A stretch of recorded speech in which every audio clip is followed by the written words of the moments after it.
All right, Here we are. hello. Hey. Welcome to ID 24. 24 hours of virtual webinars and barking dogs, brought to you by the Paciello Group. I'm going to mute so Bill can take over. Should have introduced yourself, Carl. Everyone knows who Carl Groves is. Carl Groves. I'm the legendary, or notorious There we Carl go. Groves. Yes, yes. We have Billy Gregory, and together with a Viking and Lumberjack. With Molly. Hi. And we have Kilroy. Remember those old... Doesn't Mike look like the Kilroy character? Mike definitely looks like Kilroy. Really? Mike All right. Paciello. Well, that helps to go with my old nickname, Poochie. Poochie. You want to... I don't want to know. You don't wanna go I'm there. staying away from this conversation. So a little bit about ID 24, because this is the first session of 24 hours of ID 24. It's part of the Global Accessibility Awareness Day celebration, and our first presenter is Molly. Molly, you're gonna correct me when I mispronounce her name. Holzschlag. Just call me Molly. Molly. Just Molly. Just Molly. So some housekeeping really quickly. We're doing these on Google Hangouts. There's a URL for each individual one. To get the full schedule, you go to inclusivedesign24.org. There's a timer there that's localized to your own individual time zone. So when you get there, it'll tell you the times that are relevant to you. There will be URLs for each individual one. And Bill, where do they go if they have to ask questions? Well, I'm glad you asked, Carl. For the folks at home, if you have questions, we are going to monitor Twitter for them. So feel free to follow or to tweet any questions you have for Molly or us or any of the presenters throughout the next 24 hours. Tweet them using the hashtag ID24. All right. Excellent. We'll be watching them closely for the next 24 hours and 24 hours and 5 minutes. We'll give you an extra 5 minutes at the end. We're Now, watching that. Typically, these are they're gonna go about actually 50 minutes, right? With a little 10-minute layover for people to get to the next URL. Is that right? That is correct. Awesome. See, I pay attention. There's always proof for everything, Carl. All right. So it's taken 3 of Molly's minutes, so you're gonna have to, cut it off a little early, Molly. Just, Yeah, I got this part down. Okay. There we go. Well, how about this? How about Molly shares her screen and we shut up and let her do her thing, because they did not come here to hear us talk, Carl. Cool. I'm muting. All you. Hey, do you see my slides? Can I get some feedback from... We do not see your slides yet, Molly. You do not see my slides. We had this problem before. I know what it is. Let's go back and screen share. I'm going to turn it off and there it is, entire screen. And in just a moment, you should be able to see. There we are. Hell, there's me. My screen. There you go. How's that? You see the mask? You're perfect. Oh. That's awesome, Molly. We see you. Okay, well, super duper, everybody. Well, I want to say, first of all, wow, this is great. I am just so delighted to be here and to be part of such an amazing event on an amazing day and week. As I see, it went from one day, the Global Accessibility Awareness Day, which will be tomorrow my time, but in universal time, it's just starting now. So at the top of the morning, from a time in the past, I am bringing you a presentation today called Behind the Mask, in which we'll explore together the experience of what it means to have, live with, and address the issues surrounding hidden disabilities. So for those of you who aren't familiar with me, I've been hanging around the web for kind of a really long time. So, I mean, somewhere around 93, when it all started. And I've been sticking my nose in this and that for the entirety of its life, from very many perspectives, both as an author. I've worked in various hats in working groups at the W3C. I've worked at the wonderful Nobility. I've been a trainer and educator in web platform, including accessibility and accessible technologies. But more than anything, my thing is about keeping it open, keeping it real between human beings, and really looking for humanistic, clear solutions to the issues that we all face in one way or another.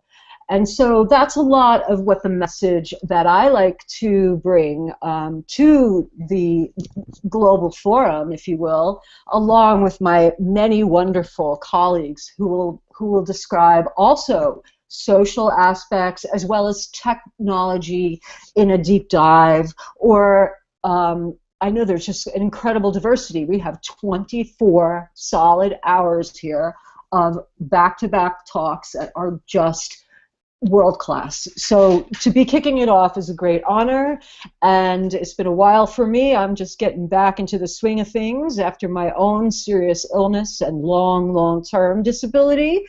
And so I'm very delighted to be the person to be talking to you about this today.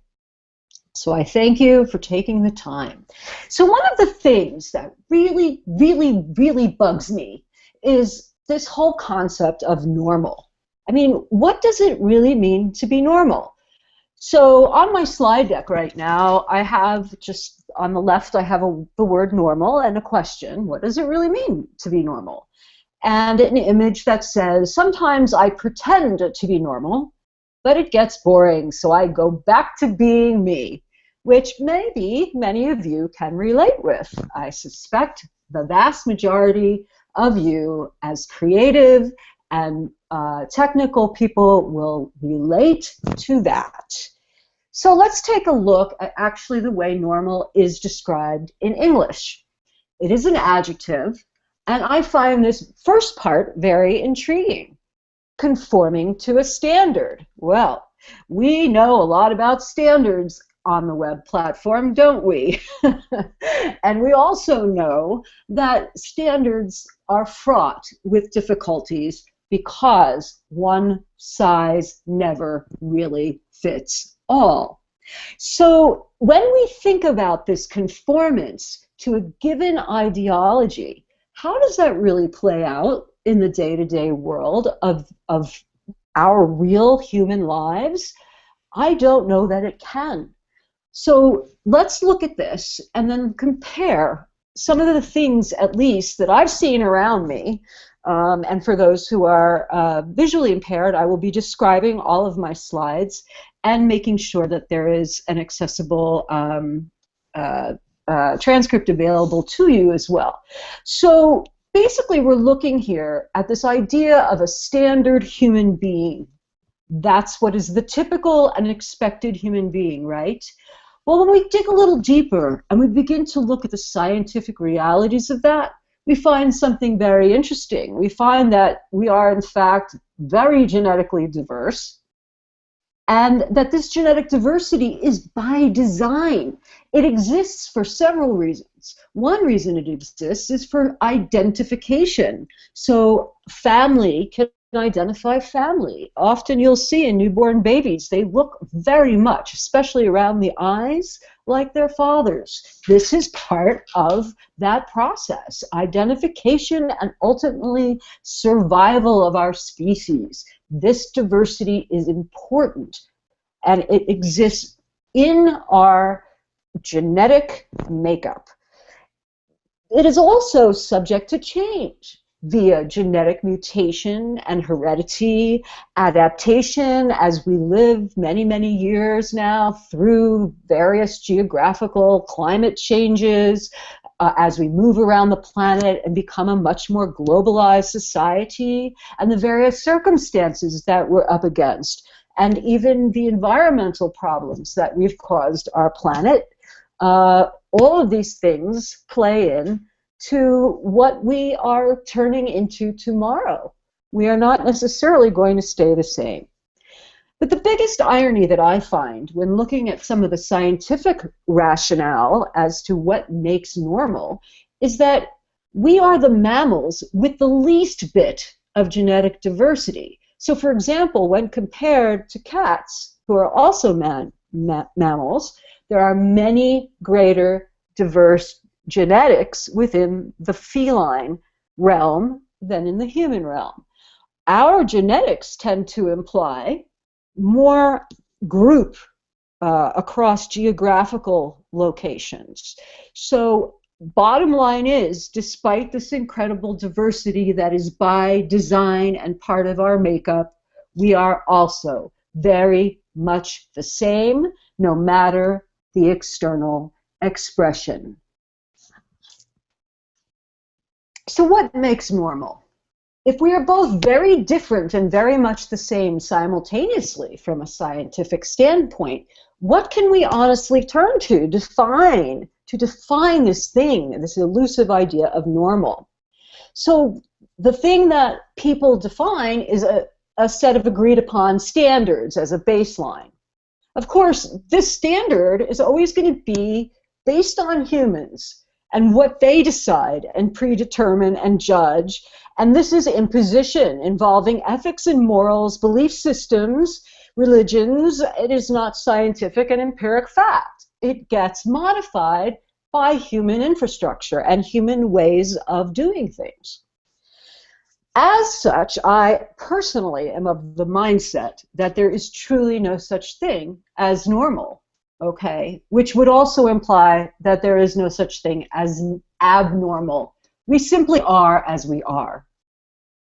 Let's take a look and see. I have a few visual pieces here, personal bits of humor and insight I'll describe. The first slide here, I have the question normal, the word normal with a question mark. The largest picture of three is U.S. Republican lead, Donald Trump, looking extremely, oh, I don't know how else to say it, he's just an ugly man. And he looks very infuriated, ugly and infuriated. And over to his right is Hillary Clinton, and she looks angry and infuriated. And underneath her is Bernie Sanders, and he looks angry and infuriated. Is this normal? These are what? Supposed to be the people who are going to define leadership in the United States of America? And that's normal. Okay, I don't know about you, but my standards say not normal. Here we have a couple of unusual people. We're looking at Korean Jun here. So he's clapping at something, and I imagine that it's probably himself. And he's sporting his ever-famous flat head. Over to the right, we have David Cameron looking very white and very, oh, poor me. I see in that picture the real arrogance of how would we say, affluenza, that representation of the man who has everything but, aw, poor me, right? And at the bottom right, we are looking at the leader of ISIL or ISIS, depending upon how you identify it. And I will just leave that to the world to make your own determination about whether that is normal or not. Now we switch to some images. On the right-hand side are some native pictures of women in Ethiopia that have done extensive body modifications to their physiques. This is, of course, within their standard, considered absolutely normal, okay? We see on the bottom, the woman represented on the bottom has the entire, she has the ear hoops, the lip hoops, she has multiple, what do you call it, not just the piercings, but when they do the, like the bullet kind of thing, where it's just stuck in there. And she also has scarification and other body modifications. So on the left-hand side, we see a big picture of what is an English guy that I met in Camden Market in the UK. And he claims to have he claims to be the second most pierced man in the entire world. For those of you who can see this picture, he's also he uses paints to express himself, and he sits in a wheelchair under an umbrella, and he's a very heavy-set guy, and he talks to everybody. He's very friendly, and talks about his various. He'll let you look at his various piercings and whatnot. Is this normal? If you're walking in Camden Marketplace, maybe it is, but if I'm walking in downtown conventional Boston, I don't think that this would be considered normal. So remember, context, place, the way people really see and look at you is everything to do with how we interpret normal. So it's an imposition. It is not an empiric measure. Here's yet another example of some questionably normal things or abnormal. I have a picture here of a white guy, a white dude from the U.S. who's proudly sporting a hat with the word trash on it. Hey, and then he has this very strange thing. He has the incredible long fingernails, like claws, beyond belief, that he's got all done up in pretty laminate. And these are his natural fingernails. Over to the right, we have a transvestite who is also sporting very long, exceedingly long fingernails, dressed in a very becoming outfit with long flowing hair. Normal? I don't know. What do you think?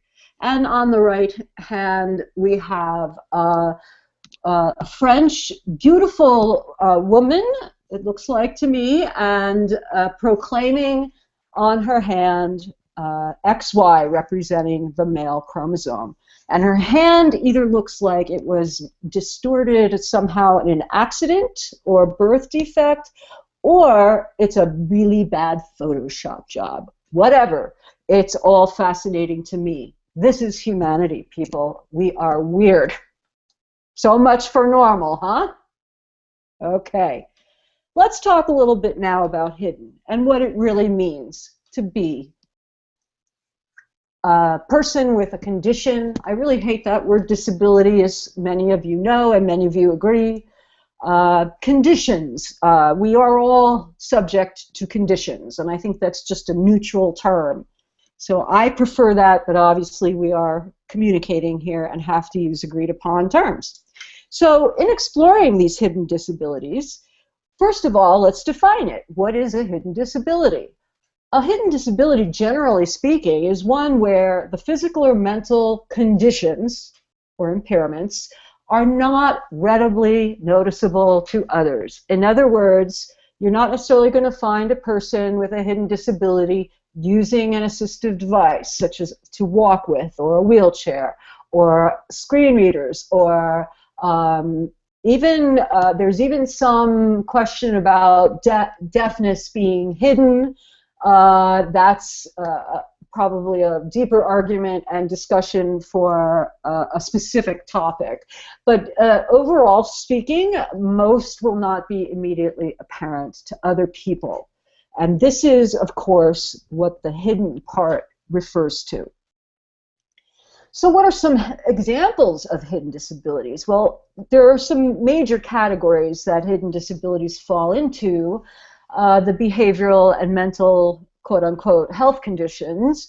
These conditions, of course, sometimes will be noticeable by the person's behavior. But even then, you might not be able to tell whether that person is really just having a rotten day and acts that way under stress, or is having a real serious problem. We're very diverse, even emotionally. So I think that that's, again, something to bear in mind, that there are a lot of people out there with incredible neurologically different ways of approaching things. And this leads us into, of course, the spectrum-related conditions. Now we're describing Asperger's and autism as being spectrum-related, and I don't like to think of these even as disorders, And while I'm not all that fond of this whole neurodiversity statement, I think it's important because it does bring coalescence around an issue. I think it belittles the impact and the importance of looking at these particular groups, because I think spectrums may be not disorders. I think they may be human adaptations. So it's just something to think about. Another area would be traumatic brain injury, repetitive motion syndrome problems, arthritis, injuries and illness of the brain and central nervous system, bones, muscles, and connective tissues, and chronic illnesses like multiple sclerosis, myalgic encephalomyelitis, lupus, CFS, which is ME, of course, hepatitis viruses, and, of course, HIV, and other chronic and terminal conditions such as cancer and blood diseases and so forth. So how many people actually have hidden disabilities? By quote-unquote normal counting measures, it is estimated that 96%, listen to that, 96% of humans around the world have a hidden condition. Now, the determining factor in whether that human is quote-unquote disabled has to do with the relationship to how limiting that condition is upon his or her or their lives. Okay, so my way of thinking about this is that, again, there's a huge amount of diversity in that layer when we look at what people can or cannot do based on limitations. Okay, so this is how this is determined, and when we go through that process and we make that determination, it comes out that about 25% of that 96% population has an activity limitation of some kind, suggesting there may be up to 23% of all human beings on the planet affected by some form of hidden disability. That is huge information. Now, why does this exist? It's the TAB phenomenon, and some of you will be very familiar with this acronym, and others will not. So why such a high percentage? Why is it so high? Why are hidden disabilities or these hidden conditions so meaningful now? It's because at some time in our lives we're all going to face, whether temporarily, or for long periods of time, or for the entirety of our lives, some aspect of limitation. That's called being alive, people. That's the reality of the human condition. So things come to us. Maybe you break a finger and you can't type, and that's, most programmers, developers, designers, if you can't type, you're impaired, and you need some assistive technology. All right? So then you begin to use that assistive technology, and you may need it for 1 month. You may need it for the rest of your life. It's changing the way you interact with the world around you. Is it a limitation? Others may define it as such. I'm not so sure it always has to be. So it can also come at the other extreme, such as a terminal illness, as cancer, which is not necessarily wasting that person away. You can see some very healthy people healthy-looking people walking around that are very sick. We are able. I just want us not to worry about disability and normalcy. I want us to really focus on what we're able to do. Okay?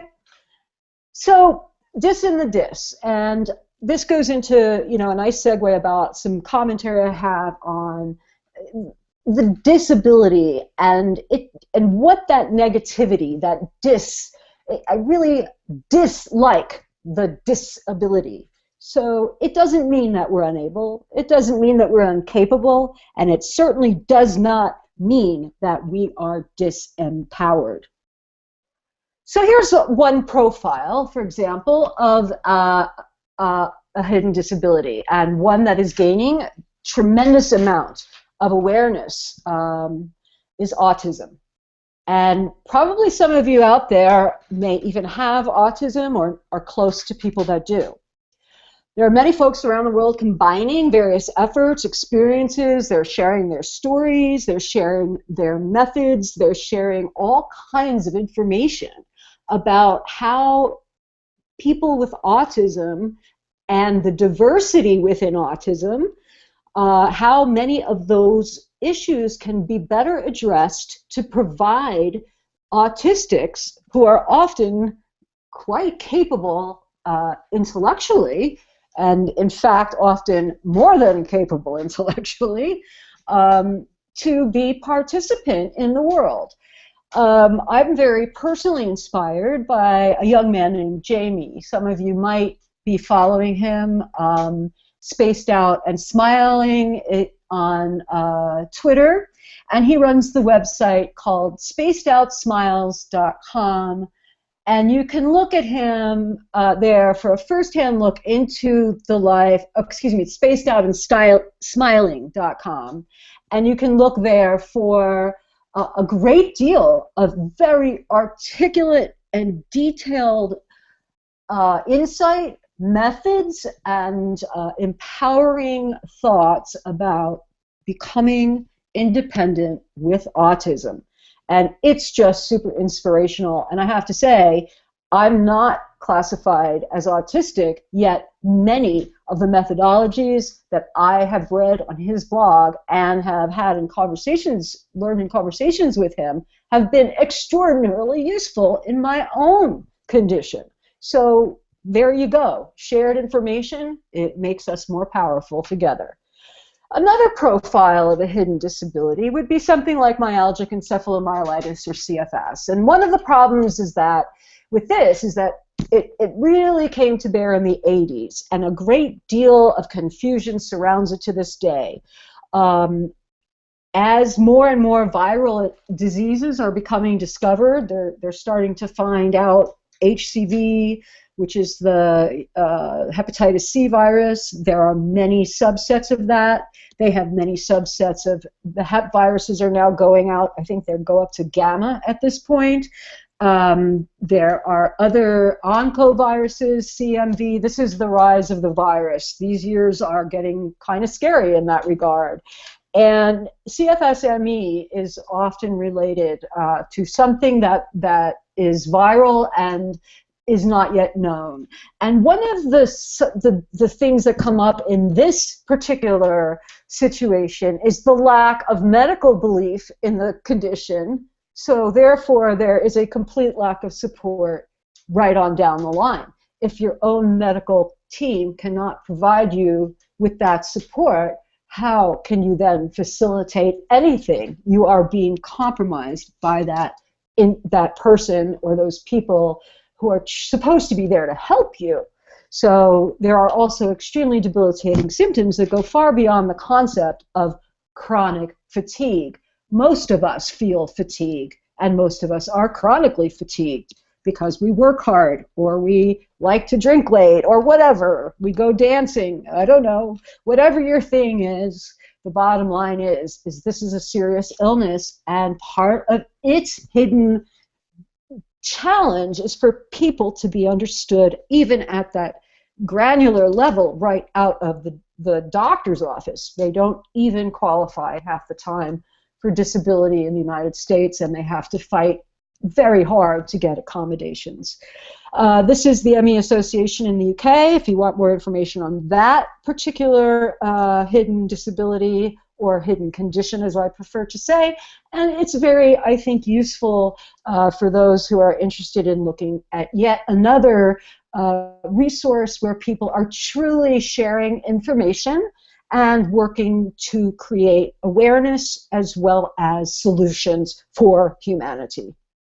And then finally, I'm going to touch a little bit on me. I have been very ill for many, many years. I got sick quite young, and many people don't necessarily know that my history in terms of coming into the web actually came through working as a systems operator on Genie in the Disabilities Roundtable prior to the World Wide Web. So for those of you who remember the Genie's Disability Roundtable, GE, that was GE's all-you-can-eat BBS system back in the day, only text, and I used to be involved in their roundtables, and I was co-moderating that whole section, and it was a wonderful and interesting time for me. And of course, 35 years later into my process, they finally figured out what was wrong with me. And that was a really tough thing to go through, too.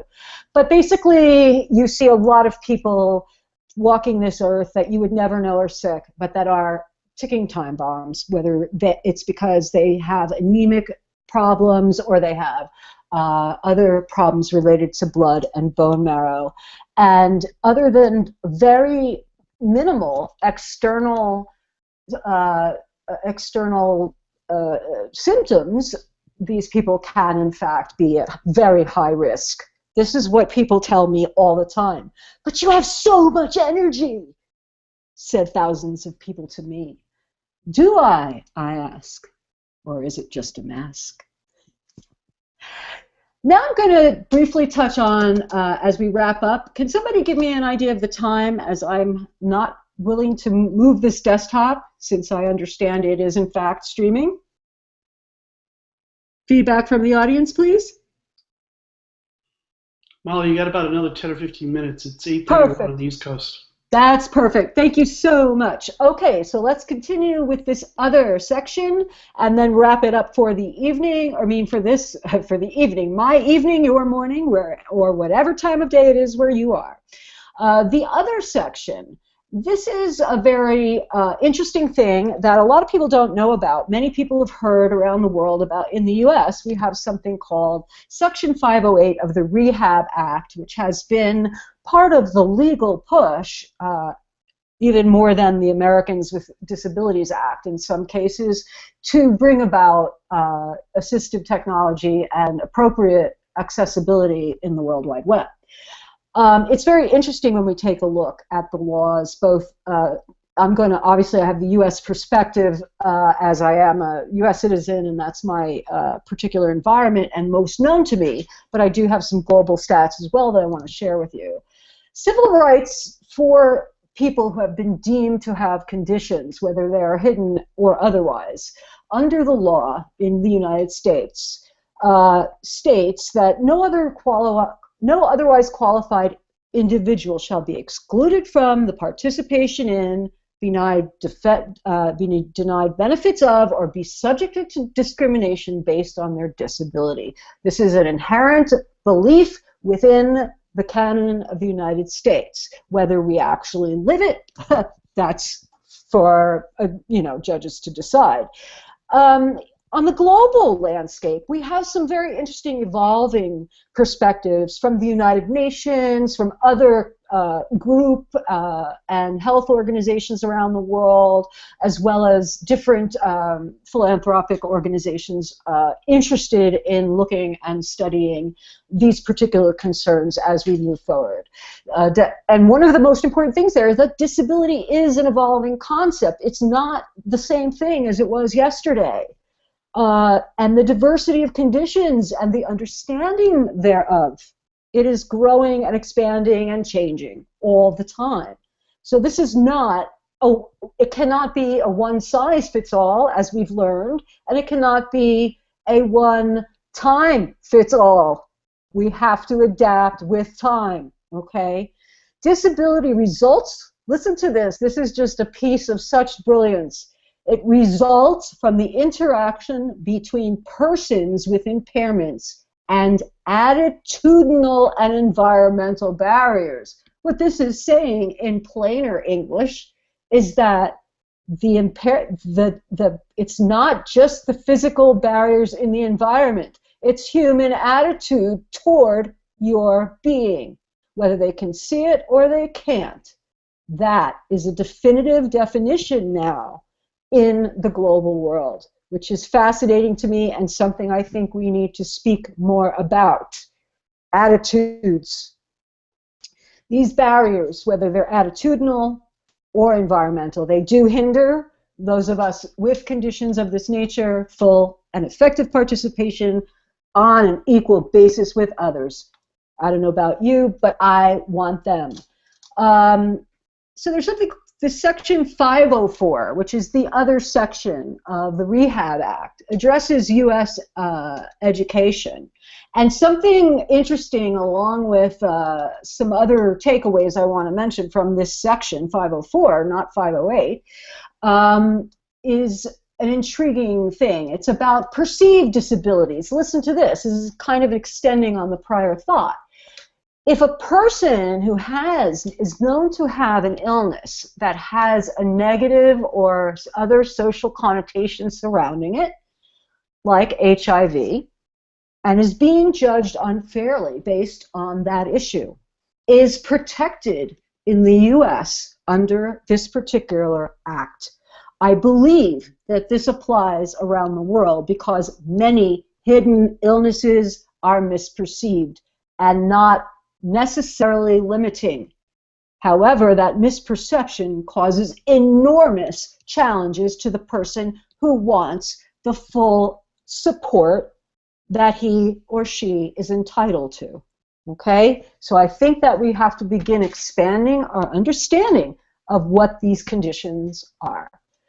So toward a global human equality, how do we get there? I suggest that we look currently into existing models around the world. You know, look at this Section 504. There's some very fascinating things that it promises students. It puts the onus actually on to the education infrastructure in the public education, and it puts the onus also on to the community. And so everybody becomes aware, and I love that because it means that these things will be much better integrated into the society to come with hope. We, of course, want to combine that knowledge with what United Nations, other global organizations are doing and have published, create a series of human first, ability after. This is kind of my new thing. Don't think about the ability or disability. What's the human in front of you? Okay, what's the desired goal? Now, how do you achieve it? Okay, so look at these as models for education, for work, for play, and relate these directly to the immediate needs of the individual in the tiniest of villages to the largest of groups in the largest of cities and everything in between. And once we've done that, we've got to do it again, and then again, and again, and again, because if we don't, it becomes obsolete because we are ever changing. Normality is to be different. Every person is a different person. And one day, you need to be aware of your difference, aware that you are not the same as others, and that is to be normal. Alejandro Jodorowsky. Okay, my dears, I think that's the top of the hour, or close to it. I'm going to shift my phase over and hopefully get back to seeing you and being able to join you for Q&A.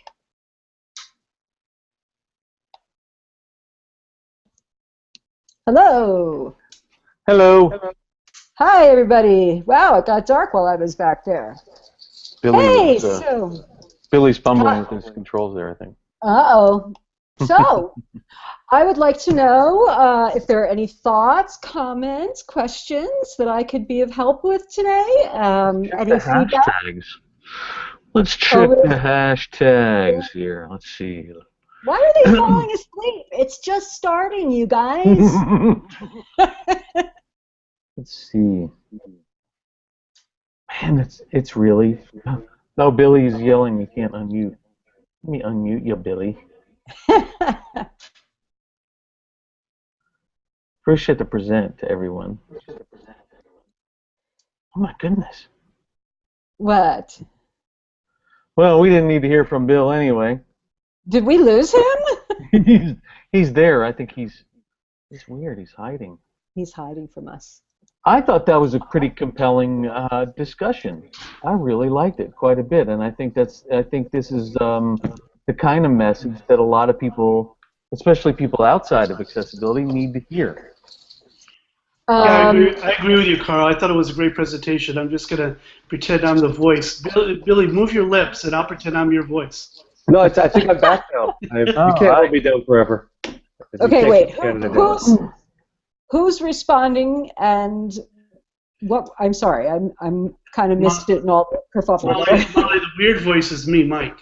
Oh, it's you. Okay. Hi, Mike. Well, so to your points, you were saying that you felt it was a good discussion and you felt it was the type of discussion that you feel really needs to be taking place. Could you elaborate on that for me? Good awareness builder. I think that you brought up topics, terms, and conditions, to be honest with you, that I think that, as you described them in the beginning as kind of in the notion of a hidden disability, that a lot more awareness in our field as professionals with disabilities need to think about.